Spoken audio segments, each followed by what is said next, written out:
किसी राष्ट्र की न्याय प्रणाली का मूल्यांकन केवल इस बात से नहीं होता कि वह दोषियों को कैसे दंडित करती है, बल्कि इस बात से भी होता है कि वह शक्तिहीनों की रक्षा कैसे करती है।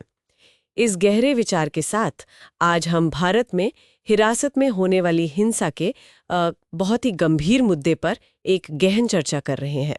खासकर जो हाल में तमिलनाडु में हिरासत में मौत हुई है, उसने इस मुद्दे को फिर से सामने ला दिया है। ये विषय यूपीएससी अभ्यर्थियों के लिए, मतलब मेंस और प्रीलिम्स दोनों के लिहाज से काफी महत्वपूर्ण है और आम लोगों की जानकारी के लिए भी। हमारी ये चर्चा द हिंदू में छपे लेख पर आधारित होगी और हम कोशिश करेंगे कि इसका एक आलोचनात्मक विश्लेषण करें। अक्सर हम देखते हैं कि पुलिस वो सबूत आधारित जांच के बजाय जबरदस्ती कबूल करवाने के लिए, मतलब बल प्रयोग या प्रताड़ना का सहारा लेती है और फिर ऐसी घटनाओं को अक्सर दुर्घटना या आत्महत्या बताकर दबा दिया जाता है। बिल्कुल। और ये समझना जरूरी है कि ये सिर्फ कुछ पुलिस वालों के गलत व्यवहार का मामला नहीं है। ये हमारी जो पूरी आपराधिक न्याय प्रणाली है, उसके अंदर की एक गहरी, एक तरह से कहें तो संरचनात्मक कमी को दिखाता है, जहां हिरासत में नुकसान पहुंचाना, दुर्व्यवहार करना, ये सब कहीं ना कहीं जड़ें जमा चुका है। ये एक सिस्टमिक प्रॉब्लम है। हाँ, ये बात गंभीर है और आंकड़े देखें तो स्थिति वाकई में बहुत चिंताजनक लगती है। राष्ट्रीय मानवाधिकार आयोग एनएचआरसी के ही आंकड़े हैं कि 2016 से 2022 के बीच करीब 11,650 से ज्यादा हिरासत में मौतें हुई हैं। जी, 11,650 से भी ज्यादा। और इसमें पुलिस और न्यायिक हिरासत दोनों शामिल हैं। और 2024 में ही, मतलब इसी साल, अब तक 2,739 मौतें दर्ज हो चुकी हैं, जिसमें 155 पुलिस हिरासत में है। हाँ, ये ताज़ा आंकड़े हैं।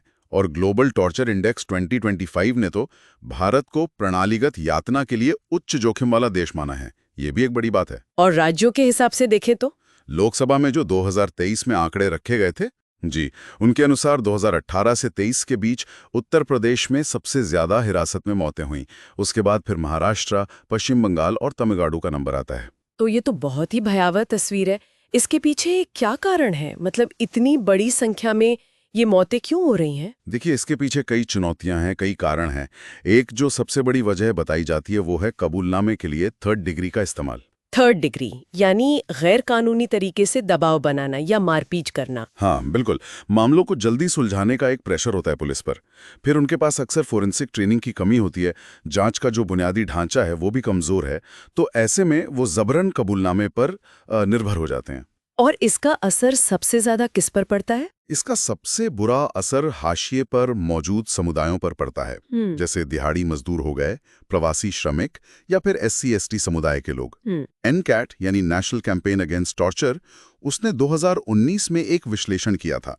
उसमें पाया गया कि पुलिस हिरासत में जो 125 मौतें हुई, उनमें से 75 लोग यानी लगभग 60% वो गरीब या इन्हीं हाशिए के समुदायों से थे। 60%? ये तो दिखाता है कि ये सिर्फ हिंसा का मामला नहीं, ये संरचनात्मक अन्याय भी है। बिल्कुल, ये एक तरह का स्ट्रक्चरल वायलेंस है। इसके अलावा क्या पुलिसिंग में सॉफ्ट स्किल्स जैसे कि मानवाधिकारों की समझ या तनाव प्रबंधन, इनकी भी कमी दिखती है? हाँ, ये एक और बहुत बड़ा मुद्दा है। पुलिस बजट में आप देखेंगी तो जोर अक्सर हार्डवेयर पर होता है, हथियार, गाड़ियां, टेक्नोलॉजी। लेकिन जो सॉफ्टवेयर है, यानी ट्रेनिंग, मानसिक स्वास्थ्य, मानवाधिकारों की शिक्षा, उस पर खर्च बहुत ही कम होता है। सुप्रीम कोर्ट ने भी तो पुलिस सुधारों पर जोर दिया था, जैसे प्रकाश सिंह मामले में। जी, 2006 में वो अहम फैसला था। उसमें जांच को कानून व्यवस्था से अलग करने जैसे कई सुधारों के निर्देश थे। लेकिन सच्चाई यह है कि वो आज तक पूरी तरह से लागू नहीं हो पाए हैं। अगर मानवाधिकार या तनाव कम करने की ट्रेनिंग ही नहीं होगी, काम का बोझ ज्यादा होगा, तो जाहिर है क्रूरता की आशंका बढ़ेगी। सही बात है। और फिर सुरक्षा उपायों की कमी भी है। सुप्रीम कोर्ट ने 2015 में कहा था कि थानों में, लॉकअप में, पूछताछ के कमरों में CCTV कैमरे होने चाहिए। हाँ, ये निर्देश तो था। पर होता क्या है, या तो कैमरे होते नहीं, या खराब होते हैं, या फिर उन्हें जानबूझकर बंद कर दिया जाता है। अच्छा। बंदियों को कब लाया गया, कब ले जाया गया, इसकी कोई डिजिटल लॉगिंग ठीक से नहीं होती। पूछताछ की वीडियो या ऑडियो रिकॉर्डिंग, वो भी नियमित रूप से नहीं होती। और जेलों की स्थिति, वहाँ क्या हाल है? जेलों की हालत भी बहुत खराब है। भारत की जेलें अपनी क्षमता से औसतन 131% भरी हुई हैं। मतलब जितनी जगह है उससे कहीं ज्यादा लोग हैं। 131%? जी, और इनमें भी 75% से ज्यादा कैदी विचाराधीन हैं, अंडर ट्रायल, मतलब उन पे मुकदमा चल रहा है, सजा नहीं हुई है। 75%। इसका मतलब है कि न्यायिक प्रक्रिया में देरी हो रही है या अब कानूनी मदद नहीं मिल पा रही है? दोनों ही बातें हैं। न्यायिक देरी और अपर्याप्त कानूनी सहायता के कारण वो लंबे समय तक जेल में बंद रहते हैं, और इतनी भीड़ भाड़ में तनाव बढ़ता है, दुर्व्यवहार की संभावना बढ़ जाती है। हाँ, ये तो स्वाभाविक है। और ग्रामीण इलाकों के थानों में तो अक्सर बंदियों को ठीक से रखने की बुनियादी सुविधाएं भी नहीं होती। तो ये तो जमीनी हकीकत हो गई। अब अगर हम कानूनी और संस्थागत स्तर पर देखें तो वहाँ क्या कमियां हैं? वहाँ भी बड़ी कमियां हैं। देखिए, हमारे पास डी के बसु मामले 1996 के दिशा निर्देश हैं गिरफ्तारी और हिरासत को लेके। फिर केएस पुट्टुस्वामी फैसले 2017 में निजता का अधिकार है। इन कानूनी सुरक्षा उपायों के बावजूद हिरासत में यातना जारी है। सबसे बड़ी कमी तो यह है कि यातना के खिलाफ आज तक कोई समर्पित कानूनी नहीं बना है। कोई खास एंटी टॉर्चर लॉ नहीं है? नहीं। भारत ने संयुक्त राष्ट्र के कन्वेंशन अगेंस्ट टॉर्चर UNCAT की पुष्टि भी नहीं की है। इससे हम अंतर्राष्ट्रीय निगरानी से भी कुछ हद तक बचे रहते हैं। विधि आयोग ने तो शायद इसकी सिफारिश की थी। हाँ, विधि आयोग ने अपनी 273वीं रिपोर्ट जो 2017 में आई थी, उसमें बाकायदा ऐसा कानून बनाने का आग्रह किया था, पर उस पर कोई खास कार्रवाई हुई नहीं। और जवाबदेही का क्या?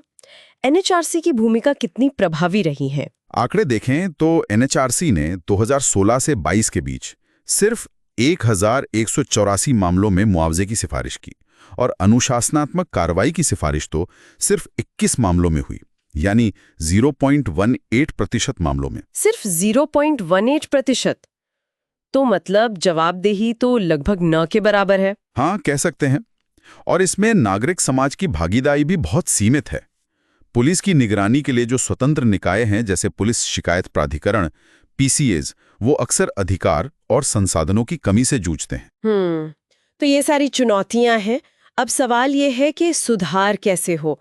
सुरक्षित और जवाबदेह हिरासत के लिए क्या कदम उठाए जाने चाहिए? कानूनी मोर्चे पर क्या हो सकता है? जी, सबसे जरूरी तो यही है कि विधि आयोग की सिफारिश के मुताबिक यातना के खिलाफ एक समर्पित कानून बने, जिसमें समय पर जांच हो, जवाबदेही तय हो, पूछताछ की वीडियो और ऑडियो रिकॉर्डिंग अनिवार्य हो, और उसे अदालत में सबूत के तौर पर माना जाए। और UNCAT की पुष्टि? हाँ, वो भी जरूरी है। साथ ही पीड़ितों के परिवारों के लिए मुआवजे और पुनर्वास की एक साफ नीति बननी चाहिए। ये तो हुए कानूनी उपाय। पुलिस बल के अंदर क्या बदलाव लाए जा सकते हैं, खासकर उनके कल्याण और ट्रेनिंग को लेकर? ये भी बहुत अहम है। पुलिस बजट का कम से कम 5% हिस्सा, मेरा मानना है, पुलिसकर्मियों के कल्याण, उनकी मेंटल हेल्थ यूनिट्स, नियमित काउंसलिंग और मानवाधिकारों की ट्रेनिंग पर खर्च होना चाहिए। ट्रेनिंग में नैतिकता, कम्युनिटी पुलिसिंग और जो अंतर्राष्ट्रीय स्तर पर अच्छी प्रथाएं हैं, जैसे पीस मॉडल पूछताछ का, उन्हें शामिल करना चाहिए। अच्छा, ये पीस मॉडल क्या है? ये एक ऐसा मॉडल है जो पूछताछ के दौरान दबाव बनाने के बजाय योजना बनाने, समझाने बुझाने और बातचीत पर जोर देता है। समझ गई। और टेक्नोलॉजी का इस्तेमाल कैसे बेहतर हो सकता है? जैसे आपने CCTV की बात की थी। हाँ, सभी थानों और लॉकअप में ऐसे CCTV कैमरे लगें जिनसे छेड़छाड़ ना की जा सके और उनकी रियल टाइम मॉनिटरिंग हो। बंदियों का डिजिटल कस्टडी रजिस्टर बने, हर गिरफ्तारी, हर ट्रांसफर की रियल टाइम डिजिटल लॉगिंग हो। और जांच के तरीके में बदलाव, वो कबूलामे से सबूत की तरफ कैसे जाए? इसके लिए FIR दर्ज होने के स्तर से ही फॉरेंसिक जांच को अनिवार्य करना होगा। जिला स्तर पर फॉरेंसिक लैब्स को मजबूत करना होगा। जांच सबूत आधारित होनी चाहिए, ना कि सिर्फ कबूलामे पर। ठीक है। और आखिर में निगरानी और शिकायत के जो तंत्र हैं, जैसे PCS, उन्हें कैसे मजबूत किया जाए? PCS को और ज्यादा शक्तियां देनी होंगी, जैसे स्वतंत्र जांच करने की शक्ति, खुद से किसी मामले का संज्ञान लेने की शक्ति, सुओ मोटू, सार्वजनिक रिपोर्ट जारी करने की शक्ति, और उनकी सिफारिशें बाध्यकारी हों। साथ ही पुलिस अधिकारियों के प्रदर्शन का जब मूल्यांकन हो तो उसमें हिरासत से जुड़ी शिकायतों, नियमों के पालन, इन सब का रिकॉर्ड भी शामिल हो। इसे हम कस्टोडियल ऑडिट स्कोर कह सकते हैं। ये काफी व्यावहारिक सुझाव लगते हैं। देखिए, भारत में हिरासत की प्रथाओं को बदलना सिर्फ कानून बदलने का मामला नहीं है। ये हमारी मानवीय गरिमा और संवैधानिक मूल्यों के प्रति जो हमारी प्रतिबद्धता है, उसकी एक गहरी परीक्षा है। कहा भी गया है कि सहानुभूति के बिना शक्ति जो है वो कई बार हिंसा का ही दूसरा नाम बन जाती है। पुलिसिंग में एक वास्तविक सुधार की जरूरत है, और ये सुधार व्यावसायिकता, मानवीय गरिमा के सम्मान और न्याय के प्रति अटूट प्रतिबद्धता पर आधारित होना चाहिए। बिल्कुल सही कहा। जैसा कि हमने शुरू में भी कहा था, किसी राष्ट्र की न्याय प्रणाली का मूल्यांकन केवल इस बात से नहीं होता कि वो दोषियों को कैसे दंडित करती है, बल्कि इस बात से भी होता है कि वो शक्तिहीनों की रक्षा कैसे करती है। यूपीएससी अभ्यर्थियों और जागरूक नागरिकों के तौर पर इस मुद्दे की गहराई को समझना हम सबके लिए बहुत ज़रूरी है। अगर आपको ये चर्चा उपयोगी लगी हो तो इसे लाइक करें, हमारे चैनल को सब्सक्राइब करें और अपने सवाल या विचार नीचे कमेंट्स में ज़रूर साझा करें। और जाते जाते आपके लिए एक सवाल छोड़कर जा रही हूँ, क्या सिर्फ सीसीटीवी कैमरास लगाने जैसे तकनीकी समाधान काफ़ी है, या असली बदलाव के लिए पुलिसिंग की संस्कृति और हमारे सामाजिक मूल्यों में सहानुभूति और जवाबदेही को और गहराई से उतारने की ज़रूरत है? सोचिएगा ज़रूर।